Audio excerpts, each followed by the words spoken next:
যেটা মনে হচ্ছে সেটাই বলুন। একটা সময় যে আমরা স্যারের এইসব কথাগুলো শুনলাম, এগুলো শোনার পর আমার এবং আমি মনে করি সবার মনে এই প্রশ্নটাই লাগে যে আমি পারবো, আমি সব পারবো, আমার মধ্যে সেরকম প্রতিভা আছে এবং সব সমস্যার খুব সহজভাবেই সমাধান করতে পারছি।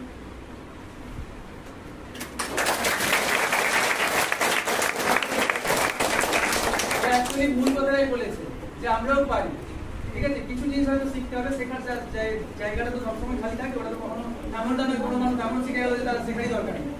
সেইটুকু যদি আমরা করি তাহলে আজও আমরা কিন্তু সেই সমস্ত লেভেলে যেতে পারি যেগুলো আমরা টিভিতে পড়ছি। সুনিতা উইলিয়ামসের কথা আমরা শুরু করছি, আমরাও সুনিতা উইলিয়ামস হতে পারি, বোঝা গেল। কিন্তু স্বপ্নটা সুনিতা উইলিয়ামসকে দেখতে হবে, এমন কাউকে দিয়ে স্বপ্ন। কারণ এপিজে আব্দুল কালাম স্যার বলে দিয়েছেন, ছোট স্বপ্ন দেখেছো মানে তুমি ক্রিমিনাল।